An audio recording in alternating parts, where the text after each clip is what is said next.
Graduation పూర్తయిందా? ఎడ్+ తో dream career start చేయండి. జపాన్లో జాబ్, 2 లక్షల జీతం.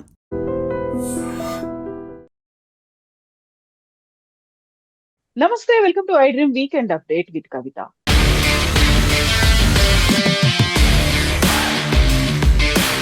ఇరాన్ మీద అమెరికా, ఇజ్రాయెల్ చేస్తున్నటువంటి యుద్ధం 5వ వారం కూడా కంటిన్యూ అవుతోంది. భీకరమైనటువంటి దాడులు చేస్తాం, 2-3 వారాలు కొనసాగుతుంది అని డొనాల్డ్ ట్రంప్ అనౌన్స్ చేస్తున్నారు. ఇరాన్ ని పాత రాతి యుగానికి తీసుకెళ్తాము అనే మాటతో పాటుగా ఇరాన్ లో ఉన్నటువంటి అతి పెద్ద బ్రిడ్జ్ ను కూడా ధ్వంసం చేసింది అమెరికా. నెక్స్ట్ ఏం చేయబోతోంది? పాత రాతి యుగం అంటే ఇంకా ఇంతకు మించినటువంటి దాడులు ఉంటాయా? మనతో పాటుగా ఉన్నారు ఫౌండేషన్ ఫర్ డెమోక్రటిక్ రిఫార్మ్స్ నుంచి డాక్టర్ జయప్రకాష్ నారాయణ గారు. సార్ నమస్తే. నమస్తే కవిత. సార్, ట్రంప్ గురించి మనం మాట్లాడుకుంటే ప్రతిసారి ఒక డిఫరెంట్ స్టేట్మెంట్ ఉంటుంది అన్న దానికి తోడుగా ఆయన ఇంతకు మించి ఇంకా చేసి చూపిస్తాము, నేనేంటో, మా అమెరికా ఏంటో చూపిస్తాము అనేటువంటి మాట. నెక్స్ట్ ఏంటి సార్? అసలు ఇరాన్ కూడా అదే చాలా క్లియర్ గా చెప్తుంది, మాది 6,000 సంవత్సరాల చరిత్ర, మాది మీది ఆఫ్టర్ ఆల్ 250 సంవత్సరాల చరిత్ర అనేది. సో ఇరాన్ కూడా అంతే స్ట్రాంగ్ గా ఉందా? కవిత, డొనాల్డ్ ట్రంప్ మాటలు చాలా బాధ్యతారహితమైనటువంటి. రాత్రి ఆయన ప్రసంగాన్ని నేను కూడా తర్వాత చూశాను. రాత్రి యుగంలోకి పంపిస్తానని ఇరాన్ దేశం గురించి మాట్లాడడం చాలా, ఒక అమెరికా అధ్యక్షుడు, ప్రపంచంలో అంత కీలకమైన స్థానంలో ఉన్న మనిషి ఆ మాటలు మాట్లాడడం అత్యంత బాధాకరం. ఏమన్నా మీకు పగ ఉంటే ఇరాన్లో ఉన్నటువంటి ఆ ముల్లాల ప్రభుత్వం మీద, ఎందుకంటే వాళ్ళు డెత్ టు అమెరికా అని, డెత్ టు ఇజ్రాయెల్ అని చెప్పి అంటున్నారు. అణ్వాయుధాల కోసం ప్రయత్నం చేస్తున్నారు. ప్రపంచంలో చాలా చోట్ల 4 టెర్రరిస్ట్ దళాలని వాళ్ళు పెంచి, ప్రోత్సహించి, వాళ్ళని పోషించి, వాళ్ళ ద్వారా ప్రపంచాన్ని, ఇజ్రాయెల్ని చికాకు పరుస్తున్నారు. ఇవన్నీ కూడా అభ్యంతరకరమైనటువంటి. కానీ అది ఇరాన్ ప్రజల మీదకి మళ్ళించి, ఇరాన్ దేశం మీదకి, ఆ ప్రజల మీదకి మళ్ళించి, ఆ కోపాన్ని అనుకుని నెరవేరలేదని చెప్పని ఇరాన్ రాజ్యంలోకి పంపిస్తానని చెప్పంటాం. కానీ లేకపోతే పౌర సదుపాయాలని, మిలిటరీ ఇన్ఫ్రాస్ట్రక్చర్ మీద దాడి చేయడం వేరు, అణ్వాయుధాల మీద దాడి చేయడం వేరు, కానీ పౌర సదుపాయాల మీద దాడి చేయడం వేరు.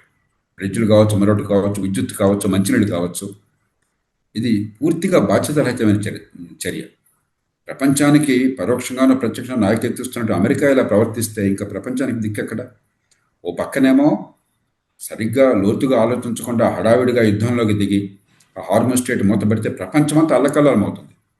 డొనాల్డ్ ట్రంప్కి తన రాజకీయ భవిష్యత్తు, తన పార్టీ రాజకీయ భవిష్యత్తు, ఎన్నికల ఫలితాలు తప్ప ప్రపంచం ఎట్లా అయిందన్నది ఏమాత్రం పట్టడం లేదు. అంటే సమస్య సృష్టించింది వాళ్ళు, పరిష్కారం మాత్రం నాకు అనవసరం, మీ చావు మీరు చావండి అంటున్నాడు.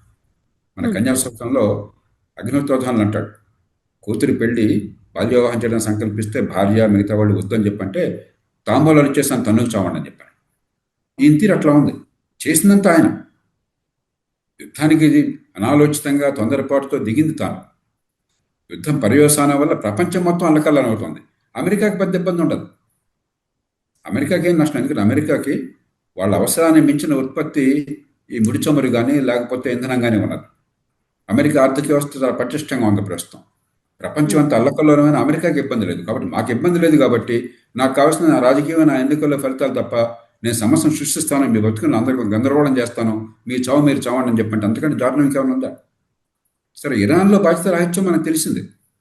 ఇరాన్లో ముల్లాలు వాళ్ళ ప్రజల ఉన్నతి కోరుకున్నట్టయితే అసలు వాళ్ళ ప్రవర్తనలో ఉండేది కాదు. గత 50 సంవత్సరాల్లో వాళ్ళ ప్రజల ఉన్నతి కంటే అయితే వాళ్ళ అధికారం, లేదంటే వాళ్ళు నమ్మినటువంటి మత విశ్వాసాలు అవే ముఖ్యంగా అనుకుంటున్నారు. కాబట్టి వాళ్ళు ఏమంటున్నారు మొదటి నుంచి, మీరు కనుక మా మీద ఇలా దాడి చేస్తే మేము మధ్యప్రాచ్యంలో గల్ఫ్ దేశాల్లో ఉన్నటువంటి ముడి చమురు నిల్వలు మొత్తాన్ని నాశనం చేస్తాం, ఇంధన నిల్వలని మొత్తాన్ని నాశనం చేస్తాం, చివరికి మంచినీళ్లకు అందించేటువంటి డీసెలినేషన్ ప్లాంట్స్, అక్కడ మంచినీళ్ళు దొరకవు ఏడాదంతా. కాబట్టి చాలా మేరకు సముద్రంలో ఉన్న ఉప్పు నీళ్ళని మంచినీళ్ళుగా మార్చడమే ఆధారపడిన దేశాలు అవి. ఆ మొత్తాన్ని ధ్వంసం చేస్తాం. అంటే అక్కడ లక్షల మంది ప్రజలు చచ్చినా పర్లేదు, మేము మాత్రం అలా చేస్తూ ఉంటారు. ఇరాన్ చేయడం తప్పే, కానీ అమెరికా బాధ్యత గల ప్రభుత్వం, ప్రపంచానికి నాయకత్వం ఇస్తున్నది, ప్రపంచంలో అపార ప్రభావం చూపెడుతుంది, ఒక సూపర్ పవర్. సమస్యని సృష్టించి మీ చావు మీరు చావండి అని చెప్పని ఇరాన్ మొత్తం దేశాన్ని ఆ కోపంతో, కసితో, మాటలొక్కట్లేదని చెప్పని కోపంతో, కసితో భస్మపట్ల చేస్తానంటాం పూర్తిగా బాధ్యతారహితమైన చర్య. దాన్ని మనంతా గ్రహించాలి. సో మీరు ఎంతలా దాడి చేస్తారో మా అంతకు మించి మేము సిద్ధంగా ఉన్నాము, ప్రజలందరూ కూడా మిలియన్ల సంఖ్యలో రెడీగా ఉన్నారు అని ఇరాన్ కూడా అలాగే ముందుకెళ్తుంది. 6,000 సంవత్సరాల హిస్టరీ ఉంది అంటే ఎక్కడ ఇప్పటిదాకా ఇరాన్ మీద ఏ ఒక్క దేశం కూడా ఇంతలా అటాక్ చేయలేదు, ఇరాన్ ని కాంకర్ చేయలేదు, ఇరాన్ ఓడిపోయింది అనేటువంటి చరిత్ర లేదు. ఇవన్నీ తెలియకుండానే, అంటే ప్లాన్ ఏలు ప్లాన్ బీలు లేకుండా, ఏ స్ట్రాటజీ లేకుండానే ట్రంప్ వెళ్ళిపోయారంటారా? అసలు సమస్య అదే కవిత. ఇప్పుడు ఇరాన్లో ప్రభుత్వాన్ని దించాలని కోరుకోవటం కానీ, ఇరాన్లో ప్రభుత్వం దురుకుచర్యలను అదుపు చేయడం కానీ, అది ఏ రకంగానూ తప్పు కాదు. చాలామంది ఇది చట్టబద్ధమా కాదా, నైతికమా కాదా అంటే సమస్య నైతికమో చట్టబద్ధమో కాదా అని కాదు. సమస్య ముందు చూపు లేకుండా అంత బలము అంతటి సైనిక పాఠం అన్నటువంటి అమెరికా దుందుడుకుతో దుస్సాహసం చేసింది. దిగాక మనం తర్వాత చర్యలు ఏమిటి, అనుకున్నట్టు వెంటనే జరగకపోయినట్టయితే ప్రపంచానికి వచ్చే ప్రమాదం ఏమిటి, నష్టం ఏమిటి, కాబట్టి దౌత్యంతోనే పరిష్కారం చేయడం మంచిదా, యుద్ధంలో చూడడం మంచిదా, ఈ ఆలోచన లేకుండా, ప్రపంచాన్ని సమాయత్తం చేయకుండా, ఇతరుల మద్దతు లేకుండా, ఊరికి ఆనాడు ఈ నిఘా విభాగం వాళ్ళు చెప్పారు అగ్రనాయకుడిని చంపే అవకాశం దొరికింది కాబట్టి ఆయన చంపారేస్తే సఫా చేస్తే అంతా అయిపోతుందని చెప్పిన భ్రమలో దిగారు. సరే, ఆ తర్వాత అయినా కూడా మీ మాటల్లో కానీ మీ ప్రవర్తనలో కానీ దౌత్యానికి దారి తీసేట్టుగా ఉంటే అది ఒక రకం.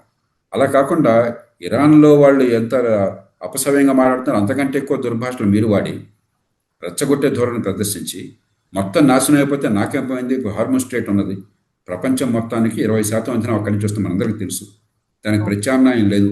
కొద్ది భాగం మాత్రం పశ్చిమ తీరానికి, అరేబియా పెనిన్సులా పశ్చిమ తీరానికి మీకు యాన్బో అనేటువంటి బోర్డర్ అవికి సౌదీ అరేబియా పంపించగలుగుతోంది. కానీ 11-12 మిలియన్ బ్యారల్స్ రావటం లేదు. నెల రోజుల నుంచి మొత్తం ఆగిపోయినాయి. ప్రపంచం మొత్తంలో ఈ రిజర్వ్స్ అన్ని వాడినా కూడా ఇప్పుడు ఒకవేళ యుద్ధం రేపు సమాప్తమైనా కూడా కొన్ని నెలల పాటు మీకు ఈ ఇంధనానికి ఆటంకం ఉంటుంది, ఆర్థిక వ్యవస్థ చిన్నాభిన్నం అవుతుంది. పరిస్థితి శృతి మించి అక్కడున్న ఇంధన వనరులన్నీ కూడా నాశనం చేస్తున్న ఇరాన్ హార్మోన్ స్ట్రైట్లో అంతా మైనింగ్ చేశారనుకోండి, అమెరికా వెళ్ళిపోయిన తర్వాత, యుద్ధం ఆగిపోయిన తర్వాత కూడా హార్మోన్ స్ట్రైట్ మనకు అందుబాటులో లేదనుకోండి, లేకపోతే వాళ్ళు రౌడీ మామూలు వసూలు చేస్తున్నారు అనుకోండి, ఇప్పటికీ అంటున్నారు $2 బిలియన్ ఒక్కొక్క ఓడకి అని చెప్పని. సూయజ్ కెనాల్ దాటాలంటే, సూయజ్ కెనాల్ పూర్తిగా ఈజిప్ట్ దేశం సొంత ఆస్తి, అది కృత్రిమంగా నిర్మించినటువంటి కాలువ.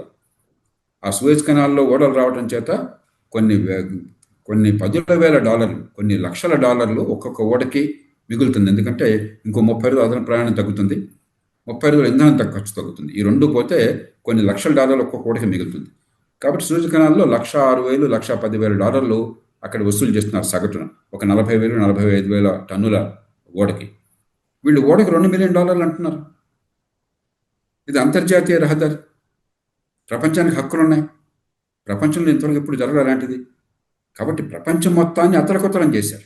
ఇది మామూలు సంక్షోభం కాదు. ఇది యుద్ధం వల్ల, లేకపోతే అక్కడ బాంబులు పడడం వల్ల కొంత నష్టం జరుగుతోంది, కానీ ఇది చాలా చిన్నది. ప్రపంచానికి జరిగే నష్టంతో పోలిస్తే స్థానికంగా యుద్ధం వల్ల జరిగే నష్టం చాలా చిన్నది.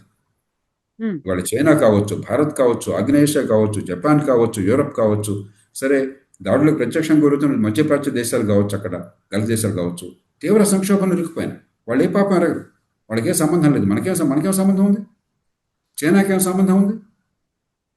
కాబట్టి ఇది చాలా దుద్దుకు చర్య. అయిపోయింది, అది అయిపోయింది. కనీసం ఇప్పుడు ఏ రకంగా దీని నుంచి బయటపడాలని చెప్పిన కాస్తంత సౌమ్యంగా ఆలోచించడం, అందరితో గురించి చర్చించడం కాకుండా బెదిరింపులు, హోంకరింపులు, అదేమంటే ఇరాన్ని భయపెట్టేసి రాజ్యాంగంలో పంపిస్తానంటాం. అలా చేయడం వల్ల ఏమైంది, నిజంగా ఇరాన్లో ప్రజలు అత్యధికులకి ఆ ప్రభుత్వం అంటే అసహ్యం ఉన్నది. ఎందుకంటే 10,000 మంది సామాన్య పౌరులను, అమాయకులు, నిరాయుధుల్ని పొట్టన పెట్టుకున్నారు వాళ్ళు, మహిళలతో సహా. వాళ్ళు స్వేచ్ఛ కోసం ఉద్యమాలు చేశారని చెప్పని వాళ్ళందరికీ కూడా మీరు మీ భాష, మీ చేతుల వల్ల వాళ్ళందరూ కూడా దేశభక్తులు అయినట్టయితే ప్రభుత్వాన్ని సమర్థించే పరిస్థితి వచ్చింది. అంటే ఏది కోరారో మీరు దానికి వ్యతిరేకంగా జరుగుతుంది మీ పనుల వల్ల, మీ మాటల వల్ల. ఎంత మూర్ఖత్వం అది, ఎంతటి ముందు చూపు లేకుండా ఈ ప్రలాపనలు. కాబట్టి అమెరికా చర్యలు చాలా దారుణమైనటువంటివి. ఇవాళ పొద్దున్న నేను కొంతసేపు అమెరికా టీవీ చూశాను. ఈ మధ్యకాలంలో టీవీ కూడా చోట్ల ఒక గంట చూస్తే ఎంతసేపటికి వాళ్ళ దేశంలో రాజకీయం గురించి తప్ప అసలు ప్రపంచం ఎంత అల్లకల్లోలం అవుతుంది వాళ్ళ చర్యల వల్ల అన్న స్పృహే కనిపించట్లేదు. ఎందుకంటే ఖండాంతరంలో ఎక్కడో ఉన్నారు, రెండు పక్కల 2 పెద్ద సముద్రాలు ఉన్నాయి, వాళ్ళకి ఇంధనం కొరత లేదు. మన దేశంలాగా ప్రైస్ కంట్రోల్ పెడితే అసలు వాళ్ళకి ఇంధనం ఖర్చు కూడా పెరగదు, ఖరీదు కూడా పెరగదు. వాళ్ళు ప్రపంచ మార్కెట్తో సమానంగా రేట్లు పెరుగుతాయి కాబట్టి గ్యాస్ స్టేషన్లో వాళ్ళకి రేట్లు పెరుగుతాయి తప్ప అమెరికాకి రేటు కూడా పెరగక్కర్లేదు. ఎందుకంటే వాళ్ళ ఉత్పత్తి వాళ్ళ దేశ వాళ్ళకి పుష్కలంగా సరిపోతుంది. అందుకని వాళ్ళకేం పట్టట్లేదు, చెవుకుంటున్నట్లేదు. మనందరికీ ఇప్పుడు భవిష్యత్తు ఎట్లాగా, మన పిల్లల భవిష్యత్తు ఎట్లాగా, మన ఆర్థిక వ్యవస్థ భవిష్యత్తు ఎట్లాగా, ఉపాధి కల్పన పెరుగుతుంది అనుకుంటున్నాం, ఇప్పుడు ఆర్థిక ప్రగతి ఉంటుంది అనుకుంటున్నాం, వేద దేశం అవసరాలు తెచ్చడం ఎట్లాగా. ఇంకొక 2-3 వీక్స్ అనేది ఇలాగే భీకరంగానే దాడులు జరుగుతాయని చెప్పిన వెంటనే కూడా ఇరాన్ లో ఉన్నటువంటి అతి పెద్ద బ్రిడ్జ్ మీద అటాక్ చేశారు. నిన్న వాళ్ళకు ఫెస్టివల్ జరుపుకుంటున్న దాని మీద కూడా అటాక్ జరగడము అంటే అక్కడ నిజంగా అమెరికా మీద తీవ్ర స్థాయిలో వ్యతిరేకత అనేది ఇప్పుడు ఇరాన్ నుంచి వచ్చింది. గతంలో డొనాల్డ్ ట్రంప్ అదే మాట అన్నారు, మీరు వీధుల్లోకి రండి, మేము మీకు హెల్ప్ చేస్తామని. ఇప్పుడు అదే వీధుల్లోకి వస్తున్నారు, అమెరికాకి యాంటీగా ఉన్నారు. మీరు అన్నట్టుగా ముందు అమెరికా ఇరాన్లో ఒక దారుణమైన మొల్లాల ప్రభుత్వం, మతరాజ్యం, ప్రజల్ని హీనంగా అణిచివేస్తున్నారు, హక్కుల్ని కాలరాస్తున్నారు, దేశాన్ని భ్రష్టు పట్టించారు ఆర్థికంగా, పిచ్చి పిచ్చి విదేశాంగ విధానాలు పట్టుకుని అని చెప్పి అన్నటువంటి వాళ్ళ మీద ఉద్యమం, వాళ్ళ మీద యుద్ధం అని చెప్పన్నది చివరి ఇరాన్ ప్రజల మీద యుద్ధంగా మార్చాడు డొనాల్డ్ ట్రంప్ ఆయన తీరు వల్ల. కాబట్టి ఆ రకంగానూ వ్యూహంగా వాళ్ళ లక్ష్యాలు చదివాయి. ఇరాన్ ప్రజల పాపం 50 ఏళ్ల పాటు దుష్పరిపాలన గురి నలిగిపోతున్నారు. మీకు ఇస్లామిక్ దేశాల్లో ఇరాన్ అంత ఆధునికీకరణ ఉన్న దేశం మరొకటి లేదు. మంచి ప్రమాణాల విద్య, సాంకేతిక నైపుణ్యము, ఆధునిక సమాజము, మానవ హక్కులు, మహిళల హక్కులు ఇవన్నీ కూడా ఉన్న సమాజం గతంలోనే. అవన్నీ క్రమక్రమంగా తగ్గినాయి, నష్టపోయింది ఆ ప్రజలు. దాని తగ్గట్టు ఆర్థిక ఆంక్షలు విధించడం చేత ఇరాన్ ప్రభుత్వం తీరు వల్ల ప్రజలు తీవ్రంగా నష్టపోయి ప్రభుత్వం వ్యతిరేకంగా ఉన్నారు. ఆ ప్రజల మీద మీరు దాడి చేసి ఇరాన్ ప్రజల్ని, దేశాన్ని అవమానించి ఆ ప్రజలు రాజ్యాంగంలోకి పంపిస్తామంటే ఇరాన్ ప్రజలు ఎందుకు ఊరుకుంటారు? కాబట్టి ఏ రకంగా చూసినా కూడా ఇది బాధ్యత గల చర్య కాదు. మామూలుగా ఇది గోండాలు ఇట్లా మాట్లాడుకుంటారు. మన అసెంబ్లీలో కొన్నిసార్లు అలా మాట్లాడుకుంటారు, బస్తీ మీద సవాలని చెప్పని. మరి అంత అగ్రరాజ్యం, అంత గొప్ప దేశం, ఆ దేశాధ్యక్షుడు ప్రపంచానికి నాయకత్వం ఇస్తున్నప్పుడు ప్రత్యక్షంగానో పరోక్షంగానో ఆ స్థాయిలో ఈ మాటలు మాట్లాడడం అంటే ఇక అంతకంటే అప్రతిష్ట లేదు. కానీ మన సమస్య అది కాదు. అతడు ట్రంప్ ఎట్లాంటి వాడో మనకు అర్థమైపోయింది. మనం ఇప్పుడు ఈ సంఘటన నుంచి ప్రపంచం మొత్తం బయటపడాలి. ఇప్పుడు మనం ఒమాన్ ఉదాహరణకి, అక్కడ ఒమాన్ కూడా ఇరాన్కి ఎలాగ ఉందో ఆ హార్మజ్ స్ట్రైట్ మీద ఆధిపత్యం ఒక పక్కన, రెండు పక్కన ఒమాన్ ఉంది. ఆ రెండు దేశాలు సంప్రదింపులు జరుపుతున్నారని వింటున్నాం. ఇప్పుడు చైనా గట్టిగా పూనుకోవాలి, భారత్ పూనుకోవాలి, ఈ రెండు దేశాలు కీలక పాత్ర వహించాలి, యూరప్ దేశాలు పూనుకోవాలి, గల్ఫ్ దేశాలు పూనుకోవాలి.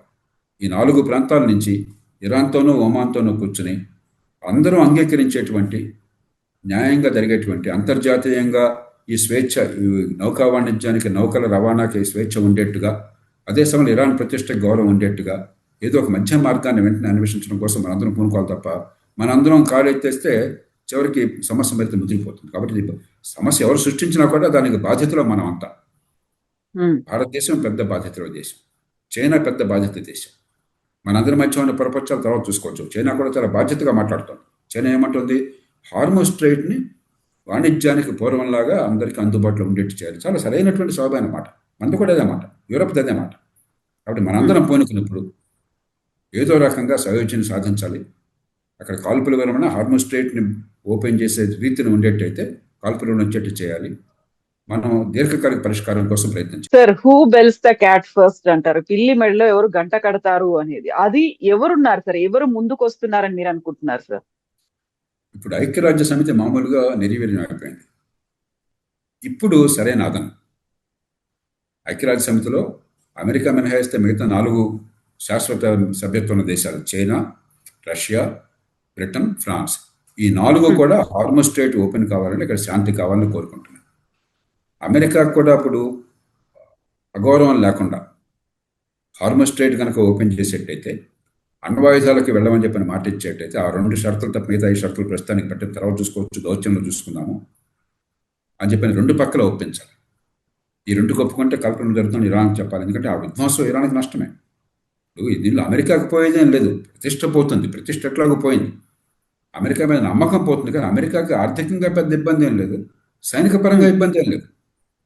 చివరికి ఇంకో 15 రోజుల పాటు విధ్వంసం భయంకరంగా జరిగింది అనుకోండి, గల్ఫ్లో ఏమవుతుంది, ఇంధన వనరుల్లో అది ఒక పక్కన, ఇరాన్ దేశానికి, ఆ దేశ ప్రజలకు ఎంత ముప్పు జరుగుతుంది. విధ్వంసం చాలా తేలిక, పునర్నిర్మాణం చాలా కష్టం. కాబట్టి దాన్ని చూపెట్టి మొహమ్మద్ కోపంతో ముక్కును కోసుకోవద్దు, ఇరాన్ ప్రజలకు అన్యాయం చేయొద్దు, మీ దేశం నష్టపోకూడదు.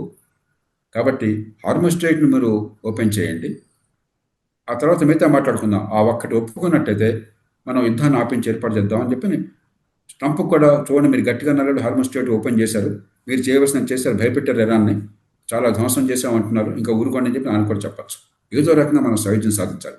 మనం అందరం ఇప్పుడు ట్రంప్ని ఏడిపించాలనో, ట్రంప్కి దెబ్బ తగలాలనో మనం పూనుకుంటే ఇరాన్ ఏడిపించాలో దెబ్బతాలని పూనుకున్నట్టయితే వాళ్ళకి ఏమవుతుందో తర్వాత చూద్దాం. ఇరాన్కి చాలా భయంకరంగా విధ్వంసం జరుగుతుంది.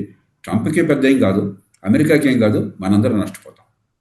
కాబట్టి మన ప్రయోజనాలు ఉమ్మడిగా కాపాడుకోవాలంటే యూరప్, చైనా, భారత్, అక్కడ ఉన్నటువంటి గల్ఫ్ దేశాలు, దాంతోపాటు జపాన్ లాంటి దేశాలు మనందరం పూనుకోవాలి.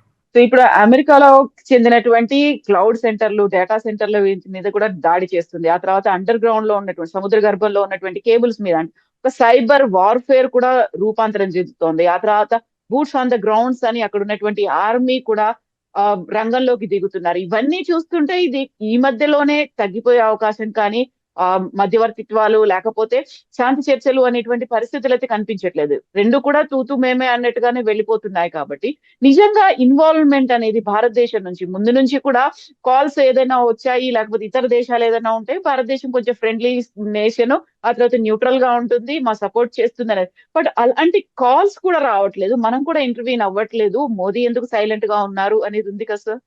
కవిత, రేపు ఏమవుతుందో మన గురించి చెప్పలేం. కానీ నా అంచనా ప్రకారం డొనాల్డ్ ట్రంప్కి యుద్ధం కొనసాగటం ఇష్టం లేదు. ఎందుకంటే ఇరాన్కి ఏమవుతుంది, ప్రపంచానికి ఏమవుతుందని కదా ఆయనకి చెమకుంటున్నట్టు కూడా లేదు. ఆయనకి రాజకీయంగా ఏమవుతుందన్న భయం ఒక్కటే ఉంది ఆయనకి, ఆయన పార్టీకి, ఆయనకి. అమెరికాలో ప్రజాభిప్రాయం తీవ్రంగా వ్యతిరేకంగా ఉంది. కాబట్టి దాన్ని ఎదనగా చూపెట్టి మనం ఎట్లాగొట్లా యుద్ధం పరిసమాప్త అయ్యే ప్రయత్నం మనం చేయాలి. ఒంటరిగా చేయలేం, ఒంటరిగా మన మాటకు విలువ ఉండదు. కానీ ఈ విషయంలో చైనా, భారత్, యూరప్లో జర్మనీ, ఫ్రాన్స్, బ్రిటన్, ప్రధానంగా యూరోప్ దేశాలు, మిగతావి గల్ఫ్ దేశాలు, మన అందరం కలిసి పూనుకున్నట్టయితే ఐక్యరాజ్య సమితి వేదిక ఉపయోగించుకోవచ్చు. ఫోన్ కాల్స్ ఉన్నాయి, అవి చేస్తే ఇప్పటికే చర్చలు జరుగుతున్నాయి ఎక్కడో చోట. కానీ సంఘటితంగా ఈ అందరూ కలిసి ముందు ఒక అంగీకారానికి వచ్చి ఒక పిలుపునివ్వాలి. ఇంతమంది సంఘటితంగా పిలుపునిస్తే ఇరాన్ అంత తేలిక కాదనలేదు. ఎందుకంటే చైనా మద్దతు లేకుండా, రష్యా మద్దతు లేకుండా ఇరాన్ కొనసాగలేదు. రష్యా కావాలి, రష్యా లేకుండా కూడా జరగదు. రష్యా కొంచెం ముందుకు రాకపోవచ్చు, ఎందుకంటే రష్యా లాభపడుతుంది. ఇంధనం ధర పెరిగినట్టయితే రష్యా మీద ఆంక్షలు పోయినా ఇప్పుడు ఇంధనం అమ్ముకోవచ్చు, మనలాంటి దేశాలు కొనుక్కోవచ్చు బహిరంగంగా. రెండోది, రేట్లు పెరిగినాయి, పూర్వం కంటే ఇప్పుడు డబుల్ రేట్తో మనం కొనాల్సి వస్తుంది. కాబట్టి యుద్ధం ఎంతకాలం కొనసాగితే, యుద్ధం వల్ల ఎంత ఉత్పాతం జరిగితే అంత రష్యాకి లాభం ఉండొచ్చు. కానీ రష్యాను కూడా మీరు కనీసం మీరన్న బాధ్యతతో ఉండాలి, మీ గౌరవాన్ని పెంచుకోండి అని చెప్పాలి. అంచేత China, Bharat, Russia, Japan, Europe దేశాలు, గల్ఫ్ దేశాలు ఇవన్నీ కలిసి ఏకగ్రీవంగా పిలుపునిచ్చినట్టయితే ఐక్యరాజ్య సమితిలో ఉన్నటువంటి దౌత్యం బహిరంగంగా ఉపన్యాసాలు ఇవ్వడం కాదు, ఫోన్లో పనిచేయాలి, గోప్యంగా మాట్లాడాలి అందరితోనూ. దానికి ఒక రంగం సిద్ధం చేయాలి. చేస్తే మంచి అవకాశం ఉన్నది, అవసరం ఉన్నది, అత్యవసరం, అందరికీ అవసరం. పిల్లి మెళ్ళలో ఎవరో ఒకరు గంట కట్టాలి. దానికి మరి చైనా, భారత్ ఆసియాఖండంలో అందరికంటే బాగా నష్టం జరిగేది ఆసియాఖండంలో. మధ్యప్రాచ్యం అంతా ఆసియాఖండం, గుర్తుంచుకోండి. గల్ఫ్ దేశాలన్నీ ఆసియాఖండంలో దేశాలు. చైనా, భారత్, ఆగ్నేయేషియా దేశాలు, జపాన్ మొత్తం కూడా అక్కడి నుంచి వచ్చే ఇంధనం మీద చాలా ఆధారపడినాయి. కాబట్టి ఆర్థిక వ్యవస్థ చిన్న భిన్నమయ్యేది అందరికంటే ఎక్కువ ఆసియాఖండం. కాబట్టి మనందరం ఆ పాత్ర వహించాలి, మన అవసరం. యూరప్ను బహుశా అమెరికా ఆదుకుంటుంది, మిగతా అవన్నీ కాంట్రాక్టుల అవసరం రద్దు చేసుకుని వాళ్ళ దేశానికి వాళ్ళు ఇచ్చుకుంటారు, యూరప్ కావాల్సింది పంపిస్తారు. మన తర్వాత పట్టించుకుంటారు, మనకు ఫస్ట్ ప్రయారిటీ ఇవ్వరు వాళ్ళు. కాబట్టి దీనివల్ల విధ్వంసానికి, దీనివల్ల నష్టపోయేది ఆర్థికంగా ఆసియాఖండంలో దేశాలు. కాబట్టి మనం ముందు బాధ్యత తీసుకోవాలి, యూరప్ను కలుపుకోవాలి. అయితే చైనా ఇండైరెక్ట్ గా ఇరాన్ కావాల్సినవన్నీ అందుబాటులోకి పెట్టింది. డిఫెన్స్ మెకానిజం కావచ్చు, లేకపోతే వాళ్ళకి కావాల్సినటువంటి టెక్నాలజీ కావచ్చు. ఇండైరెక్ట్ గా చైనా నుంచి హెల్ప్, ఒక సపోర్ట్ అనేది వస్తున్నప్పుడు కాబట్టి చైనాకి ఇరాన్ మీద ఎంతో కొంత పట్టు ఉంటుంది. ఎందుకంటే చైనా మద్దతు లేకుండా, రష్యా మద్దతు లేకుండా ఇరాన్ కొనసాగడం అసాధ్యం. కాబట్టి చైనా ఖచ్చితంగా యుద్ధం ఆగాలని కోరుకుంది, బహిరంగంగా చెప్తున్నారు వాళ్ళు. చైనాకి మొట్టమొదటి ప్రయారిటీ వాళ్ళ దేశంలో ఆర్థిక వ్యవస్థ పెరగడం. కాబట్టి చైనాకి ఆ విషయంలో సందేహం. మీరు చైనా మీద మనకి వాళ్ళ గొడవలు ఉన్నాయి, కానీ చైనా ఇప్పుడు కూడా రేషనల్ యాక్టర్, అంటే హేతుబద్ధంగా ఆలోచించేటువంటి పాలనా వ్యవస్థ అక్కడ. వాళ్ళ దేశ ప్రయోజనాన్ని సరిగ్గా అంచనా వేసుకుని దానికోసం పోరాడే వ్యవస్థ. అంటే చైనా యుద్ధం ఆపాలని కోరుకుంటారు, నాకేమాత్రం అనుమానం లేదు దానిలో. మరి భారతదేశం సార్ ఇంటర్వ్యూన్ అవుతుందా, టైం తీసుకుంటారా, లేకుంటే వాళ్ళ కోసం కాదు వాళ్ళ కోసం కాదు మనం జోక్యం చేసుకోవచ్చు, మన కోసం జోక్యం చేసుకోవాలి. నెల 2 నెలలు తట్టుకోగలం, కానీ ఈ సంక్షోభం వల్ల కొన్ని నెలల పాటు కనుక మనకి ఇంధనం లేకుండా ఉంటే మన దేశం తట్టుకోలేదు, ఆసియా ఖండంలో ఏ దేశమో తట్టుకోలేదు. అందులో ఆర్థిక వ్యవస్థ కాస్త పెరిగే అవకాశం ఉంది అనుకుంటున్నా. కాస్త చాలా కాలం తప్పులు చేశాము. ఈ మధ్యకాలం ఆర్థిక వ్యవస్థ పెరిగే అవకాశం ఉన్నది. ప్రభుత్వం కూడా కొంచెం ప్రతిభటన వ్యవహరిస్తుంది. భవిష్యత్తుని బాగా మలుచుకోవాలనుకుంటున్నాం. అలాంటిది ఇది పెద్ద దెబ్బ అవుతుంది మన ఆర్థిక వ్యవస్థ. కాబట్టి మనం పూనుకోవాలి. బహిరంగంగా బేరాలు పలకటం కాదు,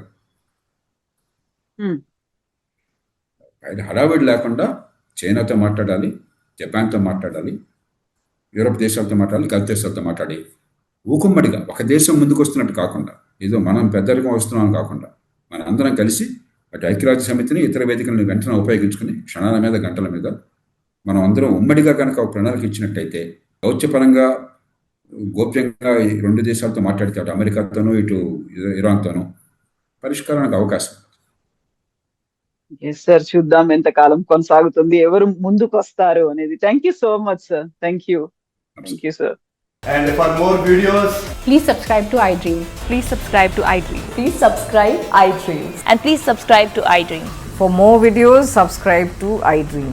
please like, share and subscribe to the channel. Congratulations, iDream. Subscribe to iDream. Subscribe to iDream. So subscribe to iDream Media. iDream ki iDream team andarki huge congratulations. Please subscribe iDream Media. Please subscribe to iDream. Subscribe iDream. Please subscribe to iDream. iDream అంటే నా కళల ఛానల్ను subscribe చేసుకున్న నోరు తిరుగుతలేదు, మీరైతే గంట గుర్తు కొట్టండి. For more such videos, please subscribe to iDream.